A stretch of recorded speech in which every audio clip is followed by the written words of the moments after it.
Now, but when I heard the news that the Airbus A220 is finally coming for the Microsoft Flight Simulator, I visibly jumped out of excitement. Well, it's true. The Airbus A220 or the Bombardier C series, depending on how you want to call it, yes, it appears as though the A220 has gone through more identity crisis than Demi Lovato. We haven't had this airplane for any flight simulator or like a proper version of it. There was one for X-Plane freeware, not too great. And everybody, now for 18 euros by Virtual Call, we finally have this airplane. Now, 18 euros obviously is a little cheap compared to what other models can cost. And that kind of already lowers your expectations. What also lowers my expectations is the rating. Actually, it's not that bad. But yes, this airplane was released, I think, yesterday, and we shall check it out. And we have quite a diversity, A220 100 and the 300. So the bigger and the smaller version. Let's maybe try the 100 because Swiss flies it. All right, so welcome to the runway. On board a plane with a cockpit that also has an identity crisis as well. Fits the whole theme. Yeah, as you can see, the screens here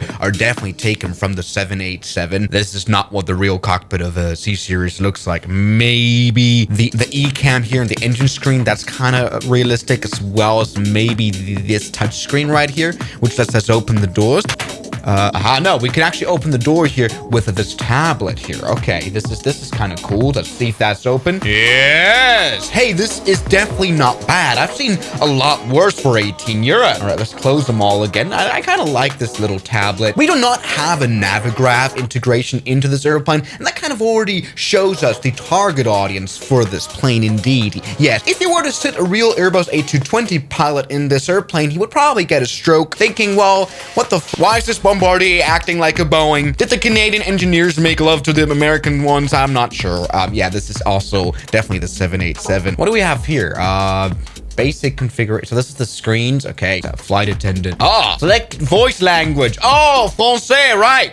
Which is why the execution mode finally makes sense. Yeah. So yeah, we have cabin announcement, which is kind of cool. Yeah. Very good. Let me try to finally start flying. We can leave the door open. The plane probably will not mind. Everybody, yes. We can tell this definitely isn't the worst airplane, but it definitely isn't great. I'm not sure. The modeling is kind of whack. You can see, I don't know, it looks a little bit like dirty. You know what I mean? Like here, not the best job at modeling. Take a look at this. That's not straight lines. I think Bombardier will have better build quality than that. Let's take off with their A220. I'm not quite sure what that was. The problem with the Microsoft Flight Simulator truly is that you so heavily rely on the developers to make a good physics model. What the f was that? I genuinely, what was that? Okay, perhaps, I assume that the Virtual Call developers just maybe took the A320 model, which works well enough for those who haven't flown the A220 in real life. You know what I mean? Once again, this is not study level. This was not built for pilots, but for people that kind of just love this absolutely wonderful, beautiful plane. Take a look at the wing flex, which is also mildly there. Hey, let's maybe open the cockpit door. Doesn't work. We can just go right through it. Take a look at this interesting seat configuration. Once again, the modeling is okay. Definitely not a mind blower, but we can see the huge windows. All right, let's maybe now try the Airbus A220 300 Air Baltic. Now, when I prepared to review this airplane here just now, I was kind of worried that I'm not very qualified to review the plane. Of course, I haven't been in a real A220 cockpit in real life, nor have I ever had any experience with it in the flight simulators. The thing is, once again, the cockpit here is so non-profound in terms of realism that I don't even need that experience to say that this is a meh realism. Let's maybe turn on the electrical systems. Battery 1. That wakes you up in the morning. Yeah, you see, when you turn on the batteries, everything turns on immediately. There's obviously a lack of authenticity here. Let's switch the APU to run. This is a modern airplane that's like barely 10 years old in terms of design. And so, of course, it's very automatic and very easy. There we go. APU's at 100%, which gives us the ability to turn on the engines here. APU bleed, and then left and starter engage and right starter engage. I guess at the same time, the plane won't mind. Yeah, the N2 compressor's coming on. So that's kind of nice. I feel the modeling work on the 300 variant is a little better. It's not that weird and has like artifacts that don't make sense. This is actually kind of nice. All right, let's take off here now. The sound design actually isn't that bad at all, right? We can come on, full power here. Yes, unleashing the beast that the A220 is. Great. Let's get the flaps down right now as we speak, and maybe this A320 flight model that this plane probably has, I don't know, is able to propel the airplane up in the sky. Actually, this has worked out quite well. There you go. We can put the landing gear up finally. Perfect. All right, this is not great modeling here. It's very unsharp.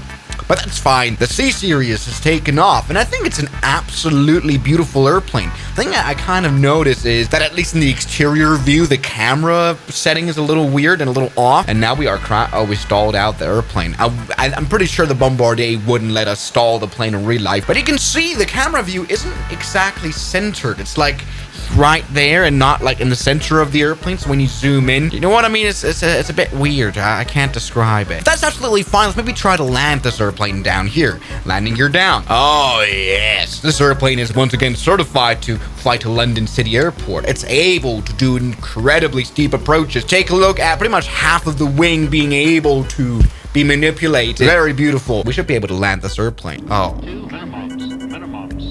I hope the GPWS callouts don't sound like this in real life. All right, there you go.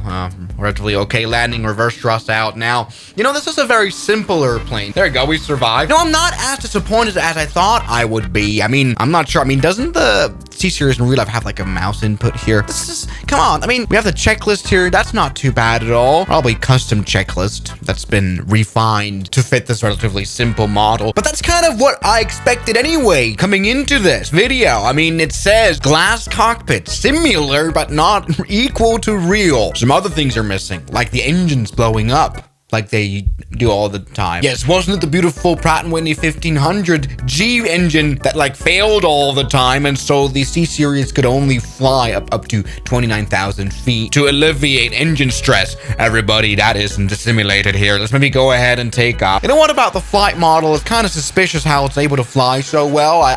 Did we just ignore how well it flew its St. Barth? This thing seems to have a flight I don't know, how are we able to fly at 100 knots so easily? So nothing too realistic here. So who's this airplane made for? I'm not even sure. People that are die-hard fans of the C-Series, but are not really interested in the way it flies, which kind of is a bit contradicting. I'm just glad we finally have a model here. At least it's relatively cheap. I mean, other developers would have made it double the price, and so this definitely is not the worst at all. Am I interested in flying this airplane again after this review? Probably not. If I wanted to fly in a 787 cockpit, I'd just rather fly the 787. So thank you guys so much for watching this video, and I'll see you guys tomorrow. As always, good night. And a special thanks goes out to my members, my supporters: Guns Killer, R27, James Duram, That Dude, Anime Gods of Gaming, Derek, Insider Plane, Nishijitsu Finer, Professional Jamal, Ryland Williams, and New the York. You've got beautiful names.